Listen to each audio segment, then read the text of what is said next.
Welcome back, everybody. Ready for another deep dive. Absolutely. Always excited to explore. Well, today we're going somewhere a little unexpected. Oh, We're going to be looking at ancient atonement rituals interesting. from the book of Leviticus chapter 4 specifically. Okay, so kind of a deep cut. Yeah. Yeah. But we'll see how these ancient practices, even though they're rooted in that specific religious context, Right. actually offer some really relevant insights for navigating the complexities of modern life. I'm intrigued. I mean, it is fascinating to think how these ancient rituals, though seemingly distant from our modern world, Yeah, can still speak to the core of the human experience. exactly. Leviticus chapter 4 delves into this idea of the sin offering in ancient Israel. Hmm. It was a system of sacrifices designed to atone for unintentional sins. Unintentional. Yeah, those mistakes we make even without realizing we're breaking the rules. Also, it's acknowledging that we're all bound to slip up sometimes, Exactly. but it goes beyond just saying like, oops, my bad. It's about, they actually had this whole system for taking ownership of those mistakes. Yes, taking ownership and making amends. Making amends. What I find so interesting is the emphasis on varying levels of responsibility. Oh, okay. The chapter outlines very specific instructions and offerings depending on your position in society. How so? Well,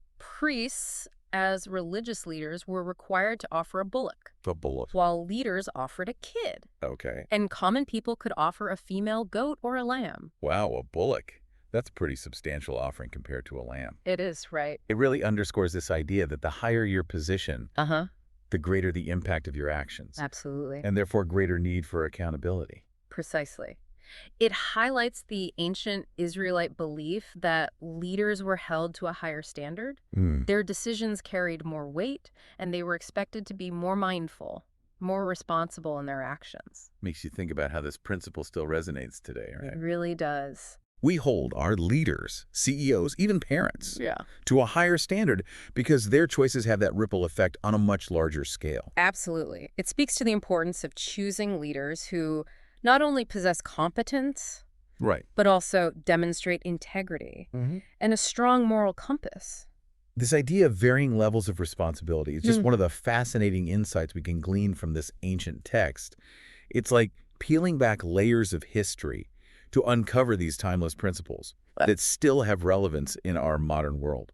What I find particularly compelling is that this isn't just about appeasing a higher power. Right. It's about acknowledging human fallibility, taking ownership of our actions, and ultimately seeking forgiveness. And restoration. So even though the rituals themselves might seem archaic to us now, Yeah. the underlying principles are surprisingly enduring, and that's what makes this deep dive so intriguing, I agree. uncovering these hidden gems of wisdom from a source we might not typically associate with modern life. Absolutely. It really is remarkable how these ancient practices offer this framework for ethical living, Yeah. that transcends time and cultural boundaries. Mm. Leviticus chapter 4 essentially lays out 4 key takeaways Okay. that highlight this timeless wisdom. All right, let's hear them. Accountability and repentance. Okay. Responsibility varies by role. Acknowledgement of human imperfection. Okay. And forgiveness and restoration. Wow. So it's like they distilled these essential principles Yeah. for navigating, the complexities of human relationships Right. and the consequences of our actions. Exactly. And these principles, as you mentioned, are surprisingly relevant even in our modern secular world. Absolutely, they really are. So let's unpack these takeaways one by one. Okay. Starting with accountability and repentance. Right. In the context of Leviticus, repentance wasn't simply about feeling remorseful. Right. It was about taking tangible action to make things right. So it's not enough to just say, I'm sorry. You actually have to demonstrate your remorse through some concrete actions Yes. that address the harm caused. Precisely. Mm-hmm. And that principle has profound implications for us today. How so? Well, whether it's owning up to a mistake at work, Uh-huh. apologizing to someone we've hurt, Right. or acknowledging our own shortcomings. Mm. Taking responsibility for our actions is essential Yeah. for personal growth and rebuilding trust. It's about moving beyond those excuses Mm. and justifications. Yes, And instead embracing the power of owning our mistakes. absolutely. That vulnerability, that willingness to acknowledge our imperfections can be incredibly transformative, It really can. both for ourselves and for our relationships with others. Now, connecting back to the second takeaway, responsibility varies by role. Yeah. We see how this ancient principle underscores the weight of leadership. Okay. Those in positions of authority, whether it's in government, business, or even within our families, shoulder a greater responsibility to act ethically. Yeah.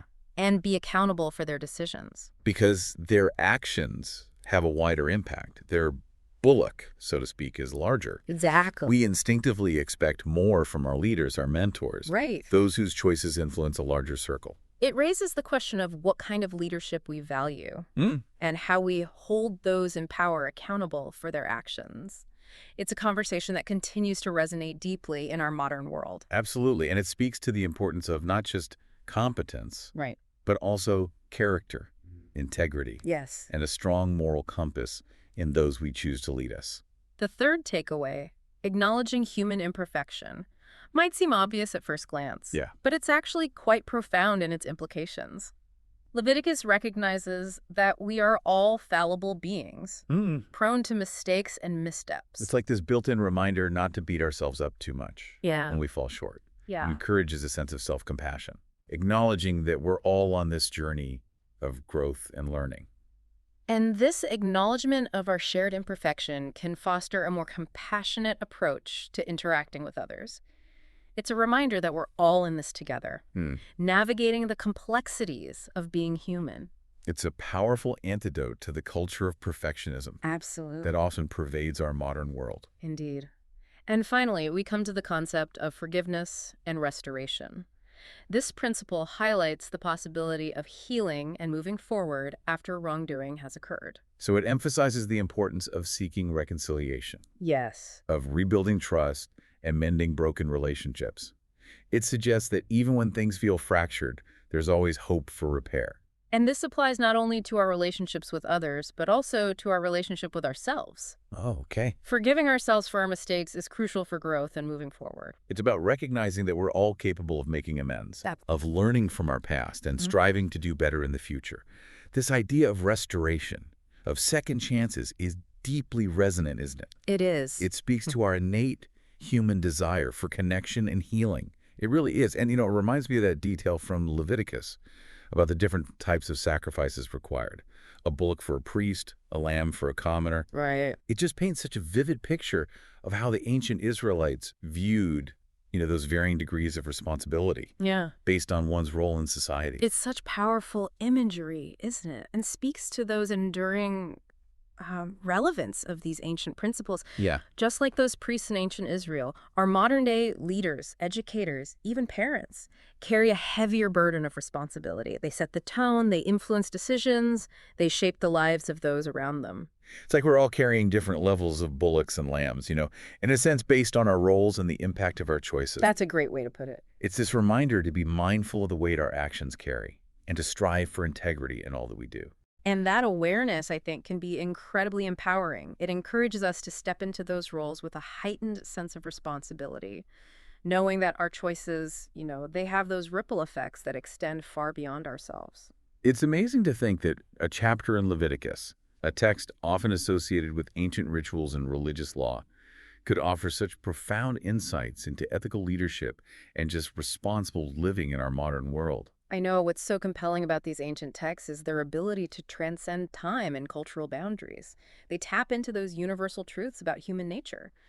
Our struggles, our aspirations for meaning and connection. So even if we don't, subscribe to the religious framework of Leviticus, we can still glean valuable wisdom from its pages, like we've unearthed this treasure trove of ethical principles that can guide us towards living more meaningful and fulfilling lives. Absolutely. It's been such an enlightening journey exploring these ancient atonement rituals and their surprising relevance for navigating the challenges of modern life. But before we wrap up, I want to leave you with a question to ponder. Okay.